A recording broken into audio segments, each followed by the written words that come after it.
વાવ, થરાદ, કચ્છ, બનાસકાંઠા, જુનાગઢ, આ 5 જિલ્લાઓમાં 1100 કરોડ રૂપિયા, 10,000 કરોડ રૂપિયા, આ 11,000 કરોડ રૂપિયાનું પેકેજ એ સૌ પ્રથમવાર ખેડૂત બેઠો થાય.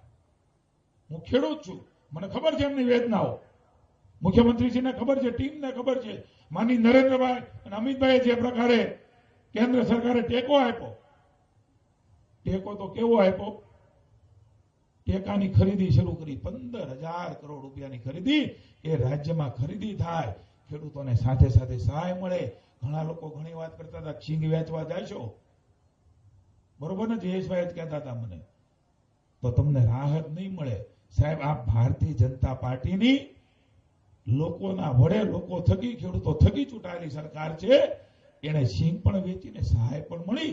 આવી ઉદારતા 7 દિવસની અંદર કોઈ ઠરાવ થયો હોય તો મુખ્યમંત્રી ભૂપેન્દ્રભાઈના, નરેન્દ્રભાઈના માર્ગદર્શનથી પહેલી વખત કોઈ પણ આ ઇતિહાસ જોઈ શકે. 15 દિવસ હજી મનસુખભાઈ ફોર્મ ભરવાનું શરૂ હોય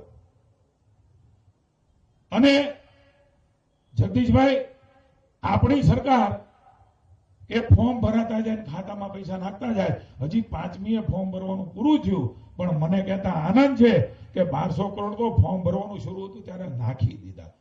આજે 2200 કરોડ રૂપિયા એ ખેડૂતના ખાતામાં સીધા. આટલું ઝડપથી કોઈ રાહતો મળી હોય તો ભૂપેન્દ્રભાઈની, ખેડૂતોની સંવેદનાથી બનેલી સરકારમાં આપ સૌના કારણે, આશીર્વાદના કારણે શક્ય બન્યું છે. હું જે વાત કરું છું એ તમારી સમક્ષ છે, ગામડામાં બનેલું છે. ભૂતકાળમાં પણ સમયની માંગ હતી, એટલા માટે ભૂતકાળમાં પણ કર્યું છે અમારી સરકારોએ.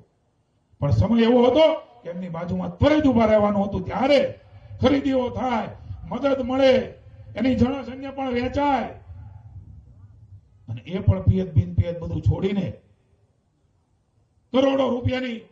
અમારે એક પ્રશ્ન આવ્યો કે પોર્ટલ છે એ ધીમું છે. સાહેબે મને બોલાવ્યો, મુખ્યમંત્રી શ્રી જગદીશભાઈ, આ તમારું પોર્ટલ કામ નહીં લાગે, તમે કાંઈક કરો, કારણ કે 32 લાખ ખેડૂતોના ફોર્મ ભરાય, 29-30 લાખ ભરાઈ ગયા, એટલે ઝડપથી પૈસા નહીં ચૂકવાય. 120 સાહેબને આખો કે હિસાબ જ મને આપ્યો. મને કે તમે આ ગોકળ ગાયે જો પૈસા આપશો ને તો 120 દિવસે મળશે, અને મને એ પાલવે નહીં. અને તરત જ ડીએસટીના વિભાગને બોલાવી, સાયન્સ એન્ડ ટેકનોલોજીના, અને સાહેબે સૂચના આપી કે ઝડપ કરો.